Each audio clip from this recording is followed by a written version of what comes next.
150년간의 남유다 역사입니다. 아수르 제국에 의해 북이스라엘에 멸망할 때 남유다의 아하스 왕은 아수르에게 뇌물과 굴욕의 외교를 펼친 덕분에 잠시 나라의 생명을 연장시킬 수 있었습니다. 그러나 아수르 자신들은 제국주의 정책에서 남유다의 역할이 다했다는 판단이 끝나자 이제 더 이상 눈치 볼 것 없이 남유다에게 노골적으로 그들의 야욕을 드러냅니다. 아하스의 뒤를 이어 그의 아들 히스기야가 남유다의 왕이 되자 아수르는 아하스에게 맺었던 약속과 상관없이 곧바로 남유다를 쳐들어와 수많은 마을과 20만 명이 넘는 사람들을 포획하고 남유다의 46개 성을 점령해 버렸습니다. 그리고 예루살렘은 18만 5천 명의 아수르 군인들이 에워쌌고 공선전을 벌이기 시작한 것입니다. 아수르는 당시 상황에 대해 그들의 문헌 센니케리브에 히스기야 왕을 세 장의 새와 같이 가두었다고 기록하고 있었습니다. 누가 봐도 남유다가 북이스라엘처럼 아수르에게 멸망한 것으로 보였습니다.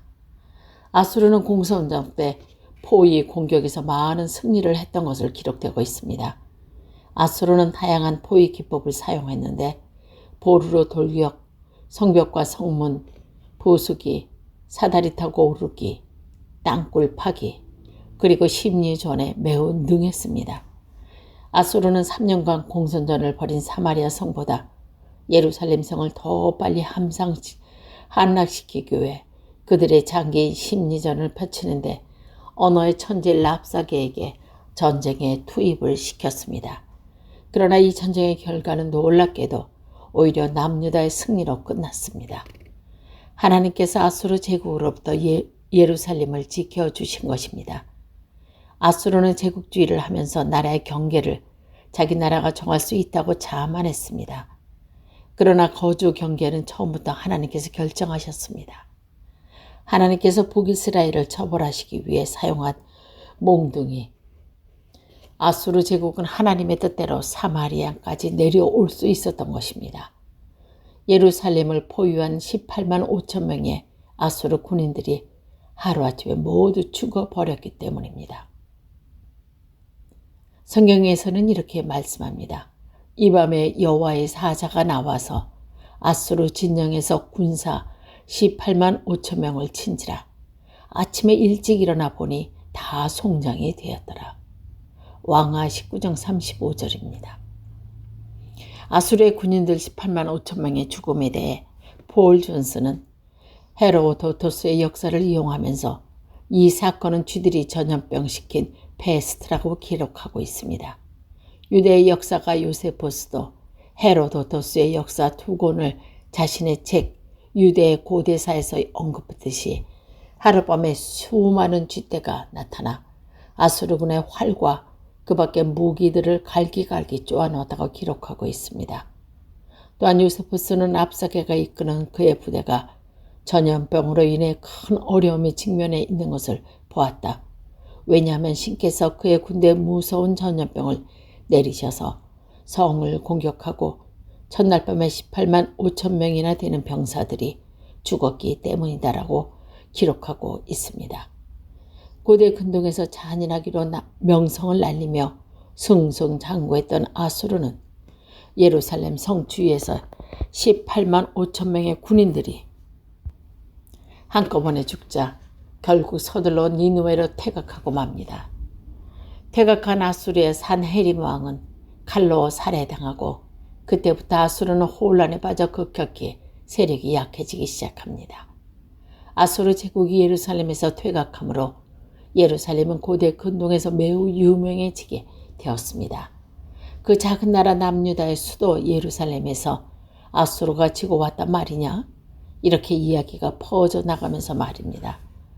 아수르 왕 산헤립이 떠나 돌아가서 니느웨에 거주하더니 그가 그의 신 니스룩의 신전에서 경배할 때에 아드라멜렉과 사레셀이 그의 칼에 쳐 죽이고 아라라 땅으로 도망하매 그 아들 에삿 하돈이 대신하여 왕이 되니라. 왕하 19장 36절에 37절.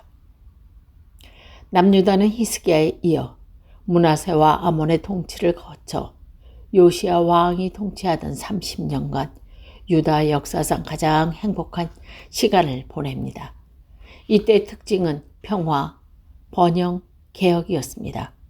외부와는 전쟁이 없었고 백성은 건축 사업에 집중할 수 있었으며 요시야 자신은 모세의 율법에 명한 것들을 재수립함으로써 하나님을 기쁘시게 하려 했기 때문입니다. BC 7세기 남유다의 요시야 왕 시대에 뛰어난 선지자들이 시대였습니다. 예레미야, 스바냐, 나훔, 하박국과 같은 선지자들이 한꺼번에 등장해 하나님의 말씀을 전했기 때문입니다. 이것은 하나님께서 남유다에게 임박한 징벌에 대해 마지막으로 집중적인 경고를 하신 것이라고 할 수 있습니다. 그런데 BC 609년 애굽 왕 느고가 아수르의 남은 군대를 모아 새로운 제국의 주인으로 부상하려는 바벨론을 막고 애굽을 세계적인 위치에 올려놓고 북쪽으로 원정에 나갔습니다. 이때 애굽의 원정을 막기 위해 요시야 왕이 유대의 전략적인 요충지인 무기또로 출정했다가 그만 전사하고 맙니다. 요시야 왕이 죽고 난 후 남유다는 내리막길로 치닫습니다. 요시야 이후 여호아하스, 여호아김이 남유다를 통치하는데 이미 바벨론이 무섭게 부상하고 있었기 때문입니다. 마지막 혼신의 힘을 다해 애굽마저 BC 605년에 갈그미스 전투에서 바벨론에게 완전히 패함으로 애굽 경계까지 모든 수리아와 팔레스타인이 바벨론 땅이 되어버린 것입니다. 그 기세를 몰아 바벨론의 느부갓네살이 느부갓네살 왕은 예루살렘으로 쳐들어와 여호와김 왕에게 굴복을 강요하고 유능한 사람을 골라 앞으로 바벨론의 관리인으로 배치시키고자 다른 지역들과 마찬가지로 예루살렘에서 인재를 내어달라고 요구했습니다. 이때 바벨론이 남유다에서 끌고 간 첫 번째 포로가 바로 다니엘과 다니엘의 세 친구 하나냐, 미사엘, 아사라였던 것입니다. 이것이 바벨론의 1차 포로입니다. 아하스, 남유다의 12번째 왕 히스기야, 왕의 아버지, 선지자 이사의 조언을 듣지 않고 아수르의 티글랏 빌레셋 3세와 연합하여 북이스라엘이 망하는데 일조한 왕입니다. 디그라필레셋 3세는 영토 확장과 니느웨 성을 건축한 아소르사 세르팔 2세 왕 이후 등장한 아수르의 가장 위력적이고 강력한 힘을 가진 왕, 조공을 받는 수준이 아니라 정복을 통해 고대 근동을 모든 아수르 손아귀에 넣으려고 했던 야십찬 아수르의 왕으로 성경에는 불이라는 이름이 기록되어 있습니다. 아수르의 왕들은 이러합니다. 아소르나세스팔 2세, 살만에셀 3세. 살만에셀 3세는 매년 동서남북의 정복 전쟁을 펼치며 맹란 정책을 지속한 왕입니다.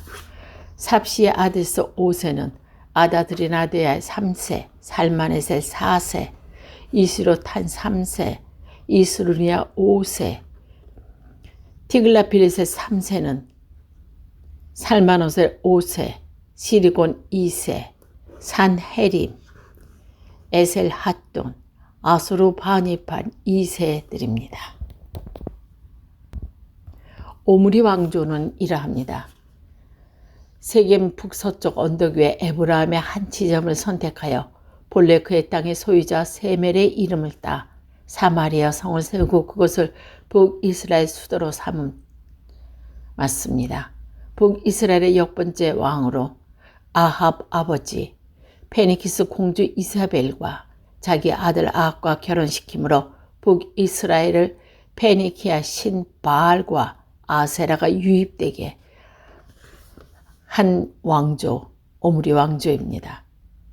다음은 예후, 아합의 왕의 둘째 아들 요람, 군사령관이었다가 엘리사의 도움으로 북이스라엘의 10번째 왕의 자리에 오름으로써 오므리 왕조를 없애고 예후 왕조를 열어 기대를 한 몸에 받았으나 다윗의 길로 가지 아니하고 가지보다도 못한 반쪽짜리 개혁으로 생을 마칩니다.